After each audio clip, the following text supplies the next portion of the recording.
What's up, y'all? And welcome back to AABTV, better known as Authentically Audrey B TV. I am your girl, Audrey B. And I know, I'm late, but I am back for another recap of my favorite show, your favorite show, America's favorite show, Abbott Elementary. So let's get into the recap, shall we? All right, y'all. So who don't love a good game night, right?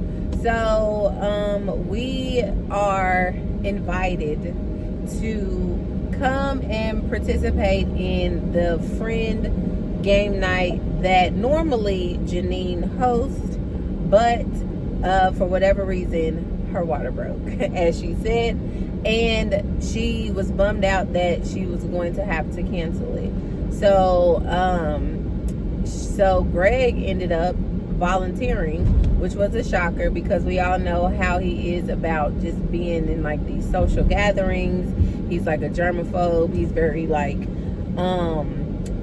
obsessive OCD about certain things, and it threw Janine off. She was very shocked, but she agreed to have their friendship game night. And she is also looking forward to meeting Elijah, which is a new boo or a new friend of Jacob. And we saw him last season after that karaoke episode where, he saw his ex and his ex was living his best life. And he felt the type of way and then went and did Cut My Life Into Pieces, all of that jazz.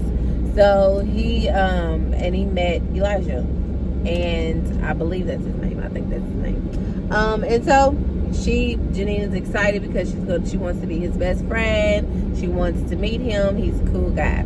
So in the midst of all of this talk, Mr. Johnson has decided that after 30 years, which is such a long time, that he wants to take a vacation to New Orleans, right? And everybody was excited that he decided to take a vacation because we all know life be life and then don't be having time to do none of that stuff. So they mentioned the real ID, y'all. Why they do that? It just brought back memories. I was triggered. But so we all know everywhere you got to have the real ID, and it's used to go, on the plane and federal buildings and military bases and all the other stuff, and you have to have it, and you also have to have all of this paperwork that is insane just to get the picture taken. And here in Kentucky, I don't know if anybody else in any other state has to do it, but you got to do like an eye exam too. So they mentioned it to him, and he was like, of course I got a real ID, what are you talking about? And then they was like, no, it's called a real ID. And it literally reminded me of a story that my sister told us, that she went out to eat one time, and it was like when people were starting to get the real IDs, but they was like still able to use the regular ones or the older ones. And on the older one that she had at the bottom, it said, this is not a real ID. And so she had asked the waiter to get her an alcoholic beverage, and he's like, I can't use this. This says this is not a real ID. Oh my God. But anyways, she was like, no, that's an actual name of an identification that you have, that people have. So it was a whole thing, but it was still funny. Because he took it very literally, just like Mr. Johnson. And the ladies, Ava, Barb, and Melissa, decided that they were going to join in because they needed to renew their license, and they just might as well go ahead and get it done too. So they are having a moment together at the DMV.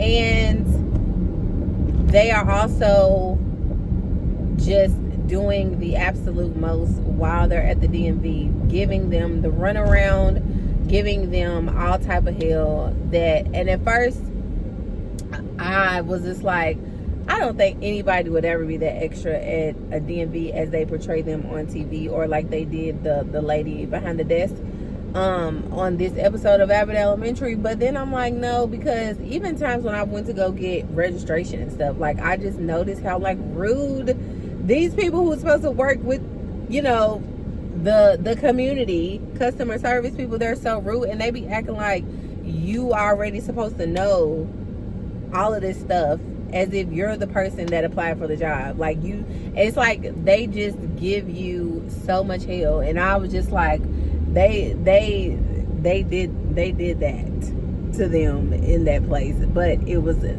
funny nevertheless. When they get to Greg's apartment, Janine has been kind of just acting a little strange, because again, we all know Greg's quirks. He's very quirky, and she's aware of that. That's her man. But she's also not wanting to ruin game night for everybody else, like their friends that are coming and participating, because it's always like a big to-do. We all love a good game night. You get your pizza, you get your food, a little alcohol if that's what you want to do, and you just crack up laughing all night. You play games, you have good conversation. It's just like, you know, just over somebody's house that you're close to, just having a good time. But she was kind of like trying to pump up everybody for the game night, but I could tell she was, I guess the word would be like secondhand embarrassment, because she knows that he's kind of lame. and again, it's not what they are used to. And so she gets there and she's trying to seem excited, but she's kind of bummed out that he's got all of these plans that are totally different than what, again, they are used to doing. And so people start showing up. So Erica comes and she's like, girl, what is going on? Like, she even described his apartment as something that you would see in like a magazine. Like, it's very clean, looks like nobody lives there. And again, Janine just wants all of her friends to have fun. And mind you, Greg is excited. Like, he's super excited that he's like planning and he's stepping out of his comfort zone and allowing people to come in his house, which I didn't know this, because I watched the episode twice. I didn't notice that it was basically a studio apartment, so it's like everything is in one room. And I mean, I guess for a single guy, that's okay. I wasn't expecting his apartment to look like that, but it looked like a room that they would set up for a magazine or whatever. Very like black decor, just everything at the right angle, nothing touching, nothing missing, just very simple. Like, it was truly giving Greg. And so Erica comes in and she's just like, what's going on? What's this? And again, he's excited. He's wanting her to, like, do you want something to drink? I got kombucha. You know, he don't do the alcohol. He's not into all of that stuff. And then Jacob and Elijah show up, and Jacob is kind of on the same type of time as Janine, as far as like, okay, what are we doing here? But he's trying to make the best of it. And Elijah is actually really good with like reading the room, just, you know, not making things awkward, vibing with everybody. And so Janine was just like, oh my gosh, like, I love him, right? And again, Greg is trying to get everybody pumped up. He's got food, he's got, like I said, the kombucha drinks, he's got alarms, he's got all type of stuff.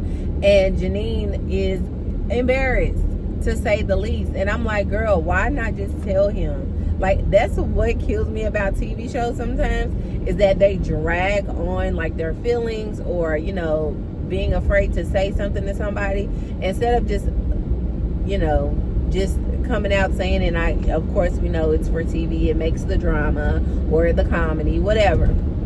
So she's steadily like trying to like smile and grin and bear it, but it's killing her on the inside, because she knows that really everybody is not having a good time.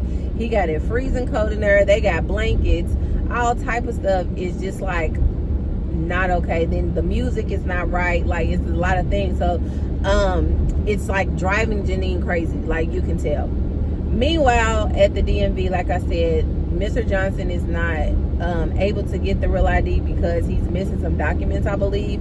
And Barb ends up trying to go talk to the lady about it. So does Melissa, so does Ava, but she's giving them like just the cold shoulder, like, no, like, what are y'all here for? So everybody took a number, and Melissa, she was having a hard time being patient and waiting for her number to be called, which I was just like, it would drive me insane too if it was like silly stuff like circle, square, and shapes and stuff like that, calling people.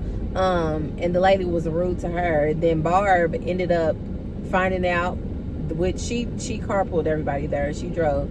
She found out that her license was suspended. Well, not suspended, but it was basically she needed it to be renewed 2 years ago. And the lady's like, did you drive here? Like, is that a set of keys in your hand? So she ended up having to take basically the written test over. But she failed it because she was answering those questions like crazy. Did y'all hear when she was just like, if somebody is coming to a crosswalk, you just speed up or something like that? And Ava was just like, y'all, I ain't driving with her no more, because what? I just heard her say that she would speed up at a crosswalk, and it was just like so funny. Then Mrs. Johnson said something like, basically like, if you're not walking fast enough, like, it's what happens, or something like that. I'm like, they are nuts. Ava wanted to come and get her picture taken, and she was, you know, trying to get all the right angles. The guy that took the picture was getting on her last nerve because he kept on snapping when she wasn't prepared. And then as that was going, you could see the different pictures that she had. And she was like, she was annoyed. She was super, super, super annoyed. But at the end of the day,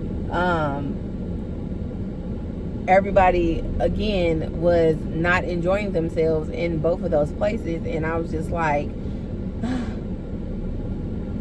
been there, done that. So now we go back to the apartment, and it is time for Janine to break the news that nobody is having a good time. And Greg honestly was surprised, because at the end of the day, he thought that they were. He really was excited about having them to his place. But I think that Janine just couldn't take it anymore. Like, Elijah came out of the bathroom, needed to dry his hands, ran out of paper towel. So Janine was just like, let me, you could just use my sweater. And he's like, what? And so that's a whole little conversation that happened. And then in comes a bird. Mind you, I did not mention at the beginning that there was a bird that flew into the school, and Jacob was trying to catch it, and they ended up trapping it in the kitchen and made it the kitchen problem, right? So I'm like, what's up with these birds? So then all of a sudden they opened the window and a bird flies out, because Simon, who is Erica's boyfriend, who worked for the district, he ends up coming over. He's like, you know, what's going on? Like, it's lame. But Erica told him, like, let's just pretend that we're having a good time or whatever. So they're all in the background trying to catch the bird that then flew in and shook up the party. And in the meantime, Janine is having a conversation with Greg, because she's just like, we're not having a good time. It's not even like, it doesn't even look like people live here. Like, it's just not the vibe. And so he's just like, I would rather you tell me these things and be honest with me, instead of just pretending and making me feel a certain type of way. And I was like, thank you. You could have said it a long time ago. But she also in the beginning was trying to offer him like advice and things to do for the party, but he wasn't hearing her. And so he was just like, I think I was wrong for not taking your suggestions. Like, you are my girl, so I should be listening to you.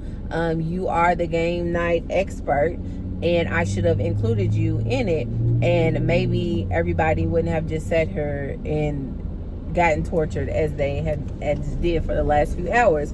And so they made up or whatever. And then she already had, you know, Janine saves the day in her own little way. So she already had like big comfortable pillows that people could sit on. and different things that they could do. She had it in the car, so she asked him to come down to the car and get it for her, and prompted him to order pizza, just helping him to get acclimated with just like having like a group of friends, being social, just like I feel like any couple would do.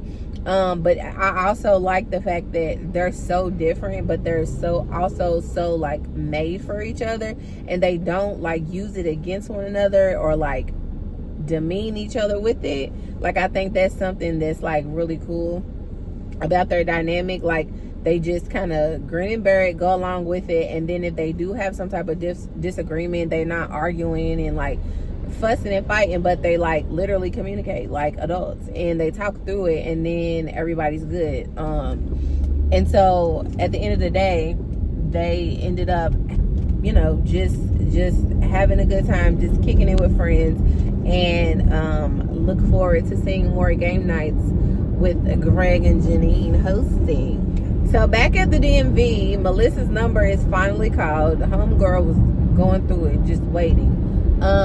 So she's looking for her ticket, and she's like, no, I had my ticket. Like, what is happening? And if y'all know, the DMV, when it gets real packed, they do not play about how fast they will go to that next number if you don't have your stuff ready. So she was like, no, I had it. And she looked down on the floor, and as soon as she was about to go grab it, the custodian came and he vacuumed it up and was like, and she was ready to just lose her mind. And so they was like, sir, please, can you just open up your little, vacuum bag and get it out? And he's like, I'm sorry, I can't do that. And then Mr. Johnson turns around and notices that he knows who this custodian is, and they go way back. They got history. Mr. Johnson looked out for him. So they was just like, well, since y'all know each other, can you just do me a favor and talk to this lady about getting Mr. Johnson his real ID, even though he's missing documents, and also so he can go on his trip? Because they was like, throughout the day, they kept on saying, well, sorry, Mr. Johnson, you're not going to be able to go on your trip. Sorry, you're not going to be able to go on your trip. And he's just like, it is what it is. I don't know why I thought I could do it anyway. After 30 years, what's one more day? And then I was like, oh, that kind of sucks. I would be heartbroken anyways, but if I wasn't able to go on the trip. So he ends up pulling strings, and he kind of blackmails the lady behind the desk in getting Mr. Johnson the real ID, because he said that he was going to tell everybody in the building who clogged up the toilets. And she was like, you wouldn't. And everybody was laughing like, yeah, what you gonna do now? And so of course, without a doubt, she let him go on through. And then Melissa tried to use that same thing and be like, okay, so can you work with me? And she was like, absolutely not. Same thing for Barb. She was like, no, absolutely not. I'm not helping y'all. She's like, basically, Melissa was just saying how she's just been in hell all day, and she was like, well, welcome to the DMV. And then once he finally gets the ID made and stuff, they're just like, well, now you get to go on your trip, you get to go to New Orleans. And he's just like, yeah. And then he mentions having a passport. Mind you, they was there for hours, and they was like, a passport? And he was like, yeah. And they was like, Mr. Johnson, if you would have told us you had a passport, we wouldn't have to sit here this whole entire time trying to see how we could get you your real ID. You can use that. And he was just like, y'all call yourself educators when New Orleans is in the United States and you don't need a passport. And they was like, ugh, just over it. But if you don't know, you don't know. So Mr. Johnson didn't realize that if you didn't have a real ID, which it is true, you can use your passport to travel and get on a plane and stuff. And then in the end, we saw that Mr. Johnson did get to New Orleans, and I think he wrestled a crocodile. He did some type of crazy thing that he would say that he did, but nobody would really believe that he did. And it was on the news. It like broke the news, but nobody saw it because they were in the lounge and got up and walked away. But yeah, y'all, that was the episode in a nutshell. I apologize that it's a day late, but I had to get it out for y'all. I thank all of you all who continue to watch these little reviews and recaps of this show. I know people probably say it's just a 30-minute show, it don't even deserve a recap, but it's just what I like to do. I like to talk about this show. I love the show, and I hear a lot of people talking about it, so I love to see everybody's like takes and views and how they feel about the episodes, because this is like a refreshing show, as I've always said since the beginning. But yeah, that was the episode, y'all. I am, of course, in the studio, so I hope you guys have a good Friday and a good weekend, and I will see you guys next week. And if you haven't checked out my review of Netflix's documentary, The Perfect Neighbor, please go watch it. And I hope you guys can watch on Netflix. It's really good. But it also will just pull at your heartstrings and make you mad at the same time. So yeah, I appreciate you. I do. And I will see you guys next week. Peace.